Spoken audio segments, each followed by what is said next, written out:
လူမျိုးရေးဘာသာရေးအကြောင်းတွေကိုဆက်ပြောစရာတွေရှိလာတယ်လို့တွေးမိပါတယ်ကျွန်တော်မှလူမျိုးမရှိပါဘူးလူမျိုးတိုင်းဟာကျွန်တော်လူမျိုးတွေပါလူမျိုးတိုင်းဟာကျွန်တော်ဆိုရင်ကျွန်တော်အမျိုးကျွန်တော်ညီအကိုမောင်နှမတွေပါပဲကချင်လူမျိုးကသမ္မတဖြစ်နေရင်လဲကျွန်တော်အတွက်ဘာမှပြဿနာမရှိပါဘူးကရင်လူမျိုးကကာကွယ်ရေးဦးစီးချုပ်ဖြစ်နေရင်လဲကျွန်တော်အတွက်ဘာမှပြဿနာမရှိပါဘူးမန္တလေးကိုရှမ်းပြည်နယ်ထဲပေးလိုက်ရမယ်ဆိုလို့ရှိရင်လဲဘာမှပြဿနာမရှိပါဘူးရခိုင်လူမျိုးကနေပြည်တော်တက်သိမ်းလဲဘာမှပြဿနာမရှိပါဘူးမွန်လူမျိုးကငါတို့ပိုင်တဲ့ရန်ကုန်ကိုပြန်လို့ရင်လဲဆိုရင်လဲကန့်ကွက်စရာမရှိပါဘူးတခုတော့ရှိပါတယ်ရန်ကုန်မန္တလေးကိုဗမာပဲအုပ်ချုပ်ရှမ်းနေမွန်နေပဲအုပ်ချုပ်ကျွန်တော်တို့တာမန်ပြည်သူတယောက်အတွက်ထမင်းတလုပ်ပို့စားရဖို့ရှော့စားရဖို့အကြောင်းမရှိပါဘူးဗမာနိုင်ငံရေးခေါင်းဆောင်ရှမ်းမွန်နိုင်ငံရေးခေါင်းဆောင်တွေအတွက်သာအဲ့ဒီအချက်ကအရေးကြီးခွင့်ကျယ်ဖြစ်နေတာပါသူတို့မှသာအကြောင်းထူးစရာရှိပါတယ်တာမန်ပြည်သူတွေရဲ့ဘဝကဘာမှမထူးပါဘူးတခုတော့ရှိပါတယ်ဘယ်လူမျိုးကပဲအုပ်ချုပ်ဘယ်လူမျိုးကပဲဘယ်မြို့ကိုဘယ်ပြည်နယ်နဲ့ဆွဲထက်တရားမျှတတဲ့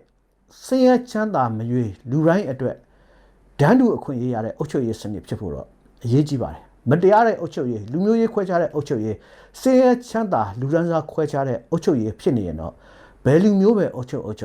အစုံတိုင်ဆက်လက်ပြီးတော့တိုက်ပွဲဝင်ကြရမှာပါကျွန်တော်အဲ့ဒါလိုပြောတာဟာဗမာပြည်တွေကတိုင်းရင်းသားလို့ခေါ်တဲ့အခုခေါ်နေကြတဲ့လူမျိုးတွေတည်းမကပါဘူးဘာလူမျိုးဖြစ်ကမ္ဘာလုံးမှာရှိတဲ့လူမျိုးအလုံးအပေါ်မှာတသဘောတည်းပါအင်္ဂလိပ်လူမျိုးပဲလာအုပ်ချုပ်ဂျာမန်လူမျိုးပဲလာအုပ်ချုပ်ပြင်သစ်လူမျိုးပဲလာအုပ်ချုပ်တရုတ်လူမျိုးပဲလာအုပ်ချုပ်အကြောင်းမဟုတ်ပါဘူးလူတိုင်းအပေါ်မှာဒန်းတူညီမျှတဲ့အုပ်ချုပ်ရေးတရားမျှတတဲ့အုပ်ချုပ်ရေးဖြစ်ဖို့သာအဓိကပါအင်္ဂလိပ်လူမျိုးကလာအုပ်ချုပ်ပြီးတော့သူတို့တိုင်းပြည်နဲ့သူတို့လောကမှာရှိတဲ့အင်္ဂလိပ်အင်းရှင်လူဒန်းစားအကျိုးအတွက်ဂုတ်သွေးစုပ်အမျက်ထုတ်မယ်ဆိုလို့ရှိရင်တော့တော်လန်တိုက်ခိုက်ရမှာပါကျွန်တော်တို့ဘိုးဘေးတွေက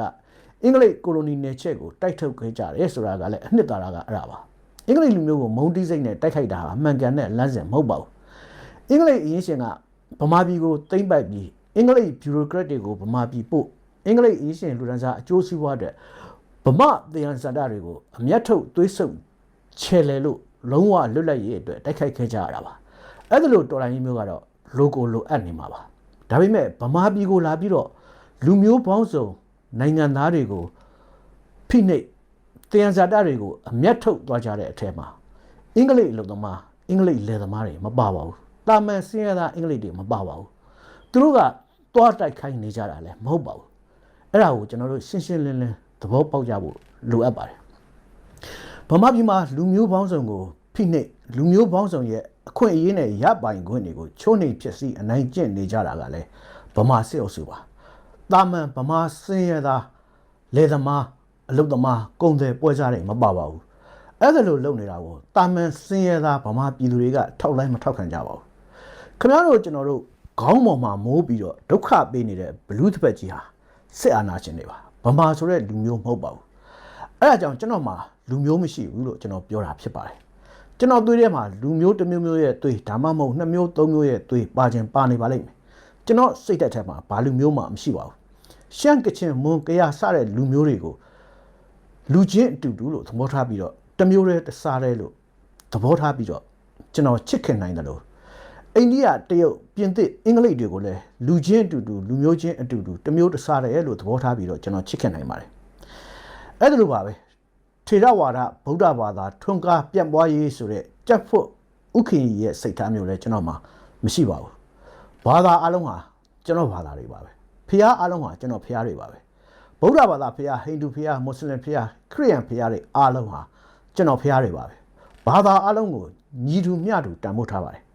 ကျွန်တော်တို့ကမ္ဘာလူအဖွဲ့အစည်းကိုယဉ်ကျေးအောင်ကျွန်တော်တို့ကမ္ဘာလူအဖွဲ့အစည်းကိုတာယာငြိမ်းချမ်းအောင်တရားဓမ္မတွေအတွေးခေါ်တွေစာပေတွေယဉ်ကျေးမှုတွေနဲ့ဝိုင်းဝန်းတိဆောက်ကြတဲ့